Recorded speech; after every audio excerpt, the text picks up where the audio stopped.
Hi all! మీరిక్కడ చూస్తున్నదొచ్చి రేగిపళ్ళు.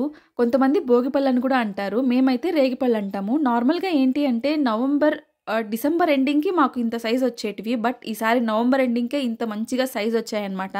అంటే ఈసారి సంక్రాంతికి, ధృతికి, ధ్రువంతికి భోగిపళ్ళైతే బాగా పోయొచ్చు. ఎప్పుడు పచ్చివే పోస్తూ ఉంటాం. ఈసారి కొంచెం మాగినవి పోయొచ్చనమాట. ఇంకొక చెట్టు చూపిస్తాను రండి.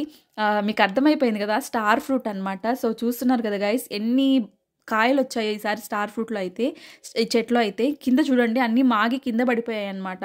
సో, ఎక్కువ ఎవరు ఇష్టపడరు గైస్. ఎందుకో నాకు తెలీదు. బట్ పర్సనల్‌గా నాకు స్టార్ ఫ్రూట్ అంటే చాలా ఇష్టము. హెల్త్‌కి కూడా చాలా మంచిది గైస్. విటమిన్ సికి ద బెస్ట్ అని చెప్పాలి.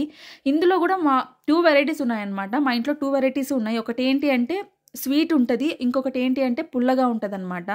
స్వీట్ అంటే మాగిన తర్వాత స్వీట్‌గా ఉంటుంది గైస్. సో, ఇంకొకటి మాగినా కూడా పుల్లగానే ఉంటుంది.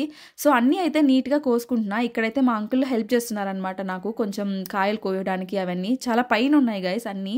మీలో ఎంతమందికి ఈ స్టార్ ఫ్రూట్ అంటే ఇష్టమో కామెంట్ సెక్షన్‌లో కామెంట్ చేయండి. అలానే ఎవరైనా ఫస్ట్ టైం మన ఛానల్ చూస్తున్నట్లయితే సబ్స్క్రైబ్ చేసుకోండి.